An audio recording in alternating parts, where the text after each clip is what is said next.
It was a nightmare. I mean, I was a mess. I was so strung out on drugs, and drugs was the center of my life. Since Jesus, I would say that my life has just improved 1,000%. The consequences to that life did not go away, but I know where my roots are. My name is Cathy Smith, and this is my testimony. I was born in Lubbock, Texas, and my father died when I was very young. I was 5. I was raised in a very abusive home with a lot of drinking, alcohol, by my stepdad. He was very strict. By the time I was a teenager, I had become very rebellious and promiscuous. I got into a lot of trouble, and my mother didn't know what to do with me, so she put me in New Bethany's home for wayward girls. And while I was in there, I became very bitter and angry, and by the time I got out, I was just ready to leave home. So I married at 17. We were married about 6 years. We had 2 little girls. And I was working in a warehouse and just not able to make ends meet. So I had a friend tell me about how much money she made working in clubs.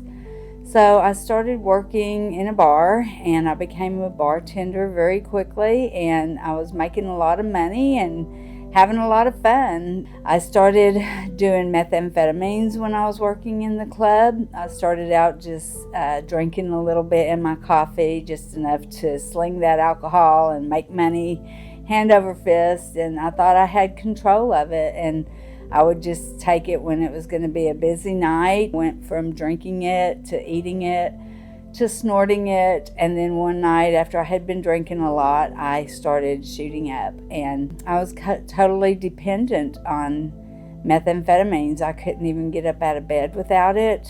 It just had such a hold on me. I was very strung out one night. I'd been up about 5 days, and I went to work and very irritable, and I cussed out a customer that just so happened to be best friends with the new manager of the club I worked at. And I got fired that night. I had broken up with my boyfriend. My kids were with their dad, and I just felt like I didn't have a purpose in my life, and I despaired of my life, and I decided I wanted to end it. I tried to shoot up air, but it didn't work. I couldn't push the plunger. I tried to take 20 10-milligram Valiums. I thought that would do the trick, but it didn't. I looked around, and I was just trying to figure out what to do, and I was angry, and I started breaking things. I threw a vase up against the wall, and it landed by a gas valve, and I thought, that's the answer I need. I put towels around the doors and the windows, and I turned the gas up full blast, and I laid down on the bed. I actually saw a vision of hell. I saw flames of fire, and it scared me. For the first time during the whole ordeal, I thought about hell and that I was on my way to hell. And I thought, I better get up. This may not end well.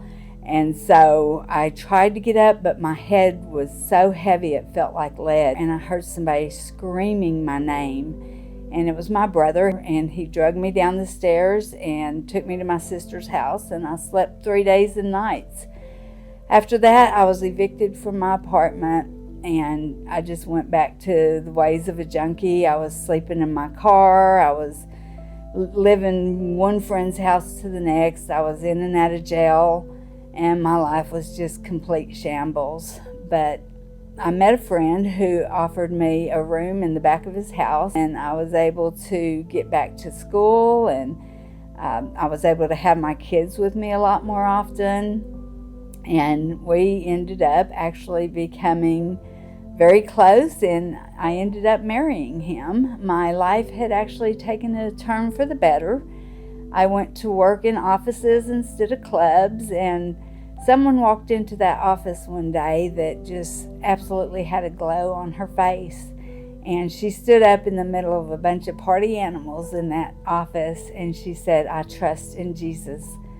And people just hated her after that. They just called her self-righteous, and who does she think she is? But those words kept playing over and over in my head, and I couldn't stop thinking about it. And I started digging in the back of my closet past the alcohol and the weed and the movies I didn't want my kids to see. And I dug out that box, and in the very bottom of that box, I had a Bible. I don't even know where it came from. It was covered in dust.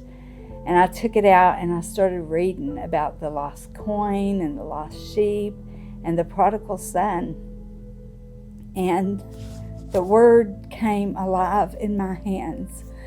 And I just wondered if God would be able to love me like that prodigal father loved his son. Would he be happy if he saw me coming?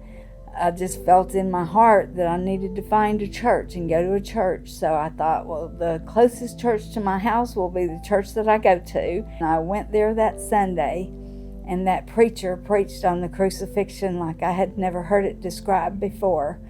I did not realize that they tore the skin off of Jesus' back and pounded the thorns into his head and tore his beard out. And I became under conviction knowing that he did all that for me, someone like me.